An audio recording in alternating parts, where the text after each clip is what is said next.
जानकी जीवन स्मरण जय जय राम पार्वती पते हर हर महादेव पुंडलीक वरदा हरि विठ्ठल श्री अनंत कोटी ब्रह्मांड नायक राजाधिराज सच्चिदानंद सद्गुरु श्री ब्रह्मचैतन्य महाराज की जय.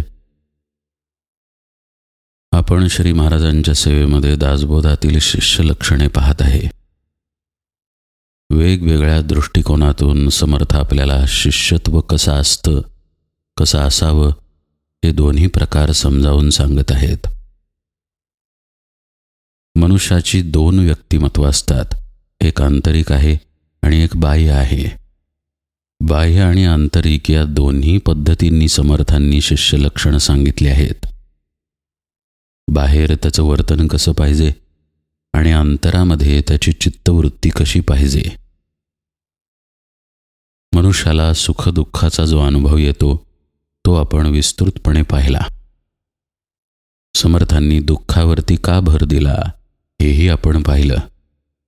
जो संसार दुःखे दुखवला, त्रिविध तापे पोळला असे शब्द समर्थांनी का वापरले हे नेमकेपणानं आपण बघितलं.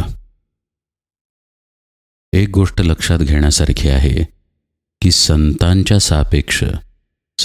सापेक्ष बरं का, आपल्या नव्हे, आपल्याला सुख आणि दुःख या दोन्ही गोष्टी वेगवेगळ्या स्वरूपाने अनुभवाला येतात. संतांच्या सापेक्ष सुख आणि दुःख हे दोन्हीही दुःखरूपच आहे, कारण मुख्यतः ते भासमान आहे.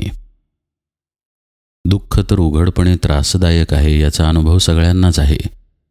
सुखही त्रासदायकच आहे, कारण सुख देहबुद्धीकडे खेचतं. त्यामुळं संतांच्या सापेक्ष सुखदुःख हे दोन्हीही दुःखरूपच. आपल्याला सुख हे सुखासारखं आणि दुःख हे दुःखासारखं वाटतं, तेही आपल्या वृत्तींमुळंच. ज्याच्या वृत्ती आत्मस्वरूपाच्या ठिकाणी विलीन झाल्या किंवा विलीन होणं फार पुढची पायरी झाली, किमान वळल्या, तो सुखदुःखाला थोडंसं बाजूला होऊन पाहतो. जसं आपण प्रवासात गाडीच्या बाहेर खिडकीतून पाहतो. प्रत्यक्ष त्या गवतावरती, त्या डोंगरावरती, त्या झाडावरती आपण जात नाही. त्याचं सौंदर्य पाहतो आणि गाडी पुढे निघून जाते. अंतर्मुख साधक सुखदुःखांकडे अशाच पद्धतीनं पाहतो. त्यामुळं घडतं काय, त्याचा जो काही प्रभाव चित्तवृत्तींवरती व्हायचा तो तितकासा होत नाही. होतो, पण अगदी थोडा होतो आणि क्षणिक होतो. गाडी पुढे निघून गेल्यानंतर पुढचं दृश्य खिडकीतून समोर दिसतं. मागच्या दृश्याची फारशी आठवण राहत नाही. आयुष्य हे सुखदुःखाच्या अनुभवांनी व्यापलेलं असल्यामुळं या प्रवासासारखं त्या साधकासाठी आयुष्य होऊन जातं. त्याचं लक्ष मात्र त्याच्या अवस्थेमध्ये राहतं. अवस्था म्हणजे आत्मस्वरूप असलेली त्याची स्थिती. सद्गुरूंनी त्याला शिकवलेलं असतं की कशा पद्धतीनं आत्मस्वरूपाच्या अनुसंधानामध्ये राहायचं, कसं नामामध्ये राहायचं आणि देह आपला प्रारब्धावरती सोडून द्यायचा. गोंदवलेकर महाराज एके ठिकाणी म्हणतात, मन भगवंताला अर्पण करावं आणि देह प्रारब्धावरती सोडून द्यावा, हे मला फार आवडतं. हे जे महाराजांचं सांगणं आहे ते याच पद्धतीच्या साधनेला निर्देशित करतं की आपलं लक्ष भगवंताकडं, त्याच्या नामाकडं, आपल्या आत्मस्वरूपाकडं ठेवणं आणि देह मात्र प्रारब्धाच्या स्वाधीन करून टाकणं. नाहीतरी तो आपला नाहीच आहे, नाहीतरी आपण देह नाहीच आहोत. त्याचं व्हायचं ते होऊ दे, मी रामाचा आहे असा भाव साधकाचा राहतो. त्यामुळं हळूहळू सुखदुःख हे दोन्हीही एकाच पारड्यात येऊन बसतं. जेवढी दुःखाची बाधा तेवढीच सुखाची बाधा. मी मात्र देहदुःखाच्या आणि सुखाच्या फार पलीकडचा, आत्मस्थ, अशी त्याची भूमिका होऊन जाते. दुःख भोगणारा किंवा दुःख अनुभवणारा जीव, सुख अनुभवणारा जीव हा मागे पडतो आणि तोच जीव आत्मस्वरूपाकडे वळतो. आता त्याला सुखाची आणि दुःखाची बाधा नाही. सुखदुःख येईल आणि जाईल, तो मात्र स्वस्थ त्याच्या अंतरामध्ये राहतो. ही साधकाची उत्तम अवस्था, किंबहुना असं शिष्यानं असावं अशी समर्थांची अपेक्षा आहे. ते म्हणताना म्हणतात की दुखावलेला जो आहे, तापलेला जो आहे, तो शिष्य व्हायला पात्र आहे, लायक आहे. त्यांच्या म्हणण्याचा हेतू हाच की अशा साधनेच्या अवस्थेपर्यंत पुढे जायचं असल्यामुळं आधी या दुःखातून आणि सुखातून शहाणं व्हावं लागतं. मी या दोन्हीचा भाग नाही, या जाणीवेपर्यंत पोचावं लागतं. लहान मुलं पहा, त्यांच्या त्यांच्या खेळांमध्ये भांडतात आणि रुसतात, पण जे मोठे असतात ते हे जाणून असतात की हा खेळ आहे. संतांचं अगदी तसंच आहे. बाप जसं वडिलकीच्या भूमिकेतून मुलाला सांगतो की सोड आता खेळ, भांडू नको, तसंच संत वडिलकीच्या भूमिकेत येऊन आपल्याला सांगतात की त्यात आता गुंतू नको. सुखदुःख भासमान आहे, बुडबुड्यांप्रमाणे आहे. भांडणाऱ्या मुलाला ते पटत नाहीच. तो भांडतो, चिडतो, पण शेवटी वडिलांचं ऐकतो. जसं जसं तो वयानं मोठा होत जातो तसं तसं त्यालाच कळतं की काय खरं आहे आणि काय खोटं आहे. ते भातुकलीतलं लग्न होतं आणि आता हे खरं लग्न आहे. साधकाचं सुद्धा तसंच होतं.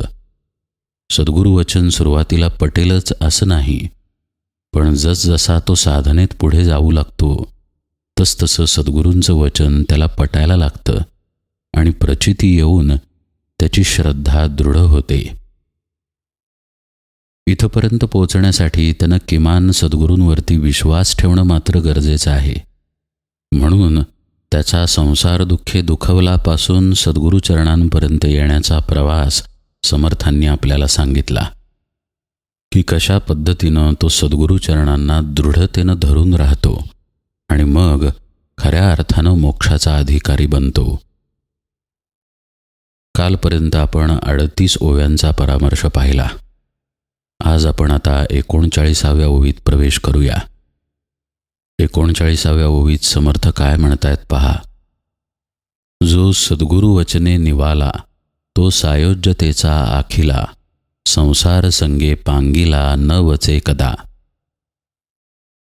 आता एकदम 39व्या ओवीत प्रवेश करायचा नाही, कारण ही ओवी संदर्भानं आलेली आहे. त्याच्या आधी जे समर्थ म्हणाले तिकडे लक्ष देऊन या ओवीकडे पाहणं गरजेचं आहे. कारण दासबोधाचं काय आहे, हा गुरुशिष्य संवाद आहे. एक सूत्रतेनं सद्गुरू काहीतरी बोलत आहेत. मध्ये जर शिष्याला काही वाटलं विचारावंसं तर तो विचारत आहे. पुन्हा सद्गुरू उत्तरं देत आहेत. आत्ता जे सुरू आहे ते सद्गुरूंचं सलग बोलणं आहे, कारण ते शिष्य लक्षणं सांगत आहेत. आता जेव्हा ते या ओवीच्या सुरुवातीला म्हणतात जो सद्गुरू वचने निवाला, त्याआधी शिष्य सद्गुरूंपाशी कुठल्या भावानं आलेला आहे हे त्यांचं सांगून झालेलं आहे.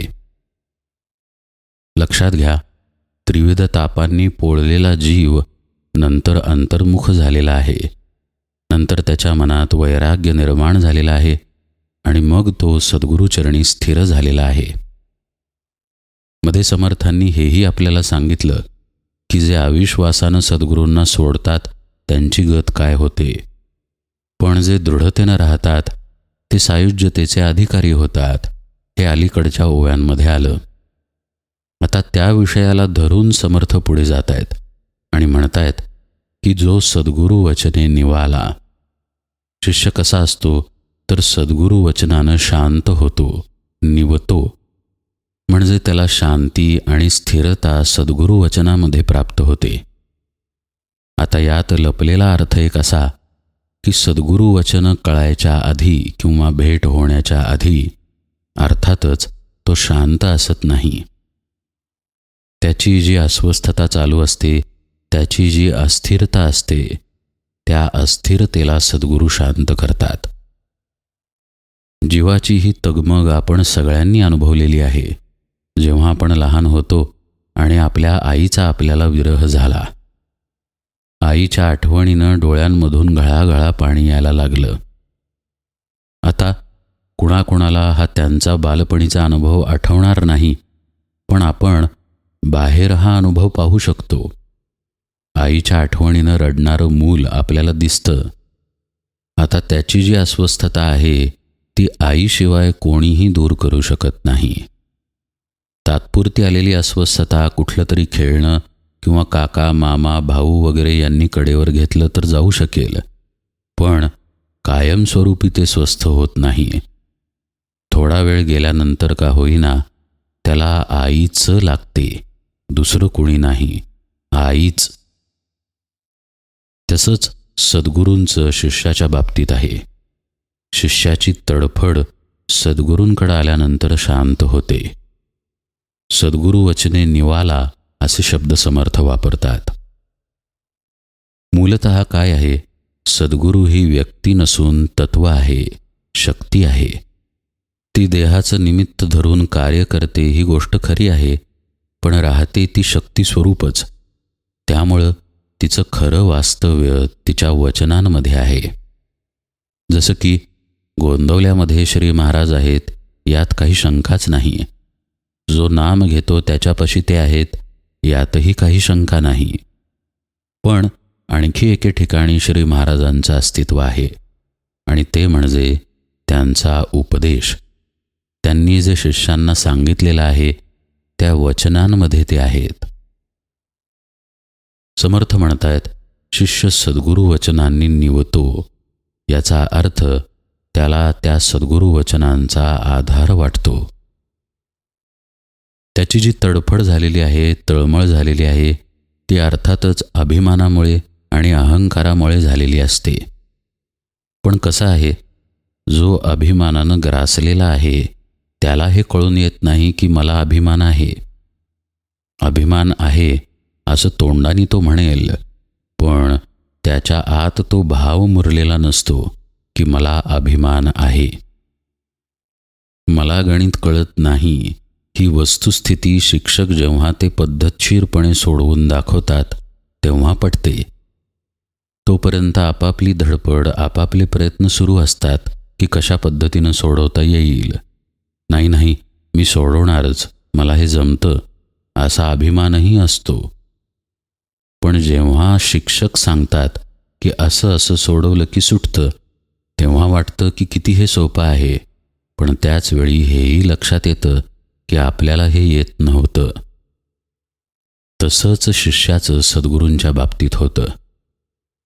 अलीकडच्या ओव्यांमध्ये आपण पाहिलंय की त्यानं सद्गुरूंना दृढ धरलेलं असतं, तरीसुद्धा त्याची तळमळ तिथेच असते, ती कुठे गेलेली नसते. जसं की समजा आपण पुरामध्ये वाहवत चाललेलो आहोत. आपल्याला एक मोठा ओंडका दिसला, त्याचा आधारही आपण घट्ट घेतला, तरीसुद्धा पूर अजून आहेच, आपण अजून पुरामध्येच आहोत. पुरातून बाहेर आलेलो नसतो. पुरातून बाहेर येण्यासाठी ओंडक्याला घट्ट धरून प्रयत्नही करणं गरजेचं असतं. ओंडक्याला धरलं म्हणजे सगळं काही संपलं नव्हे. तद्वतच सद्गुरूंना दृढ धरलं ठीक आहे, पण त्यांनी दिलेली साधना करावी लागते. आणि ती साधना करण्यासाठी किंवा आपल्या हातून ती साधना घडण्यासाठी आधी शांतता आत यावी लागते. जोपर्यंत शिष्य सैरभैर आहे तोपर्यंत सद्गुरूंचा बोध, सद्गुरूंचं वचन त्याच्या अंतरामध्ये पोचू शकत नाही. तो सद्गुरू सहवासामध्ये हळूहळू शांत होऊ लागतो आणि मग सद्गुरू वचनानं तो निवतो. ती वचने त्याच्या अंतःकरणाचा ठाव घेतात. असं पहा, आपण काही वर्षांपूर्वी गोंदवल्याला गेलो होतो. श्री महाराजांची वाक्य आपल्या दृष्टीसमोर आली होती. आपण जरा इकडे तिकडे केलं, नमस्कार केला महाराजांना, आरतीला वगैरे उभे राहिलो. कदाचित आपल्याला आरती पाठही नव्हती. इकडे तिकडे बघत आपण टाळ्या वाजवल्या, नंतर प्रसाद भोजन केलं, पुन्हा महाराजांना नमस्कार केला आणि घरी परत आलो. आता ही काही वर्षांपूर्वीची गोंदवल्याला झालेली भेट. आणि आज पहा, काही वर्ष नामस्मरण करून महाराजांच्या वचनांचं वाचन, त्यांच्या चरित्राचं वाचन, चिंतन मनन करून आज जेव्हा आपण गोंदवल्याला जातो तेव्हा गोंदवलं जवळ आलं या कल्पनेनं सुद्धा ऊर भरून येतो. श्री महाराजांची आरती म्हणताना कंठ दाटून येतो. समाधीकडे पाहतच राहावं असं वाटतं. प्रसाद ग्रहण करताना आपण श्री महाराजांच्या दयेवर आहोत याची खरोखर जाणीव होऊन पुन्हा अश्रू वाहायला लागतात. परत निघायची जेव्हा वेळ येते तेव्हा पावलं जड होतात. असं वाटतं की कुठेही जाऊ नये, महाराजांपाशीच राहावं. ही गोंदवल्याची भेट कुठे आणि काही वर्षांपूर्वी झालेली भेट कुठे? पण आज जी भावपूर्ण भेट गोंदवल्याला होते त्याचं बीज काही वर्षांपूर्वीच पडलेलं होतं. हा भाग लक्षात घेण्यासारखा आहे. आता पहा, आज मी तिला जर महाराजांचं एखादं वाक्य वाचलं तर ते वाक्य अंतःकरणाचा ठाव घेतं की नाही? याच पद्धतीनं सद्गुरू वचनांनी शिष्य निवतो असं समर्थ म्हणतायत. पण इथंपर्यंत येण्यासाठी त्याला आधी सद्गुरू चरणांपाशी जावं लागतं. मग हळूहळू वैराग्यानं तो तिथं दृढ होत जातो आणि मग सद्गुरू वचनानं निवतो. जो सद्गुरू वचने निवाला तो सायोज्यतेचा आखिला असे शब्द समर्थ वापरतायत.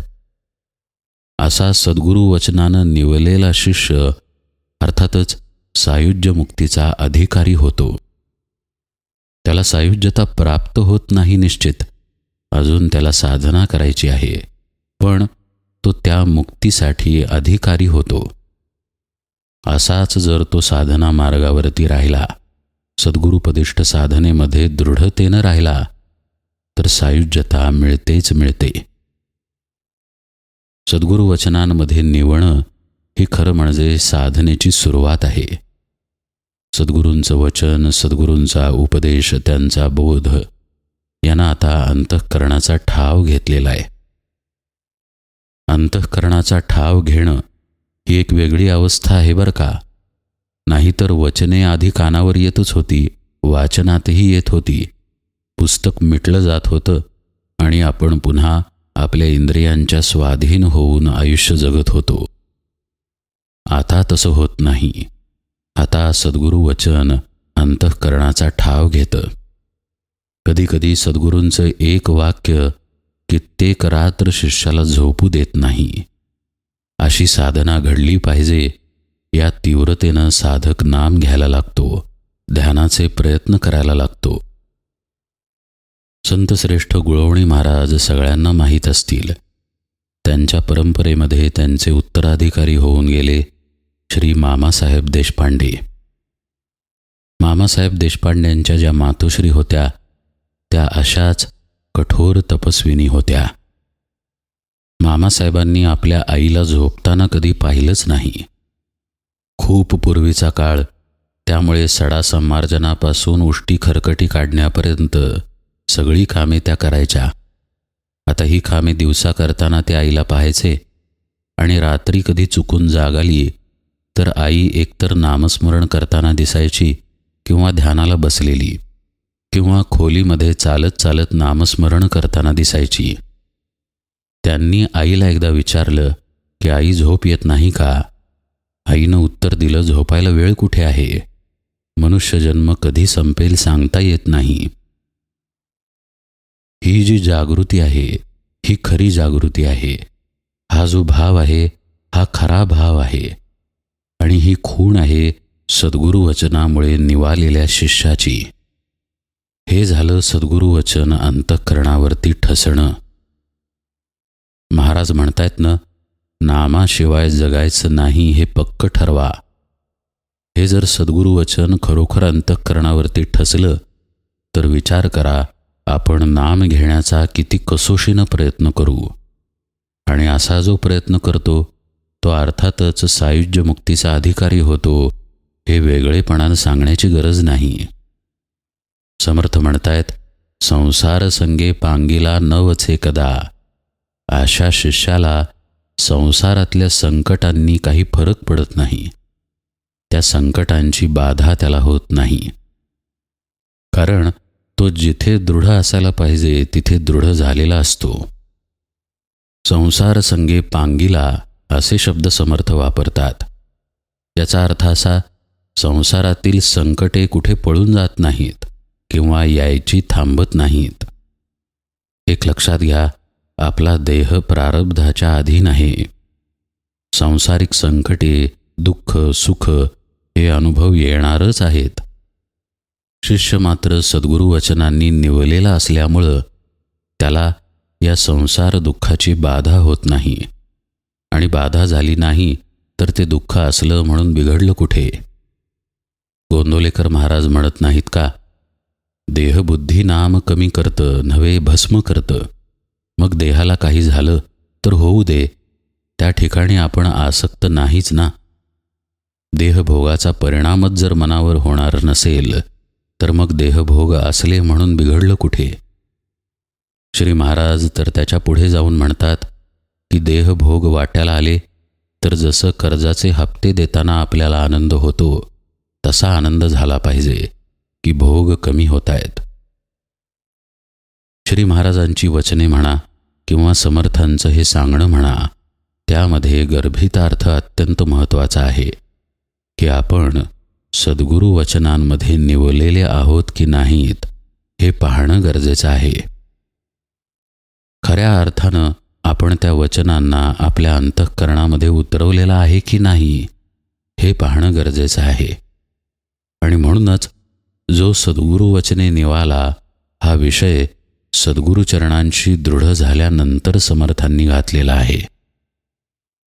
मग असा जो शिष्य आहे, जो सद्गुरुचरणांशी दृढ आहे, आत्यंतिक विश्वास ठेवून आहे आणि सद्गुरू वचनानं शांत झालेला आहे, अर्थातच त्याच्यासाठी सद्गुरू सर्वस्व आहेत. म्हणून पुढच्या ओव्या पहा. सद्गुरूहून देव मोठा, जयास वाटे तो करंटा, सुटला वैभवाचा फाटा सामर्थ्य पिसे. सद्गुरू स्वरूप ते संत, आणि देवास मांडेल कल्पांत, तेथे कैचे उरले सामर्थ्य हरिहरांचे. म्हणून सद्गुरू सामर्थ्य अधिक, जेथे आटती ब्रह्मादिक, अल्पबुद्धी मानवी रंक तयासी हे कळेना. गुरुदेवास बराबरी, करी तो शिष्य दुराचारी, भ्रांती बैसली अभ्यांतरी सिद्धांत नेणवे.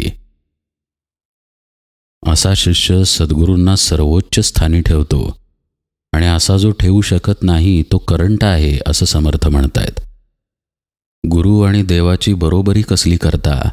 गुरु हे कायम असणारे आहेत तर देवतांना नाश आहे असं स्पष्टपणे समर्थांनी मांडलं. त्यामुळे ते म्हणाले की वैभवाच्या लोभानं किंवा सामर्थ्याच्या वेडानं त्याच्या ठिकाणी असा भ्रम उत्पन्न झालेला असतो की देव मोठा आहे आणि सद्गुरू त्यापेक्षा लहान आहेत, तर असा शिष्य करंटाच आहे. समर्थ म्हणतायत सद्गुरू स्वरूप हे नित्य असतं. ब्रह्मादिकांना अंत आहे पण सद्गुरूंना अंत नाही.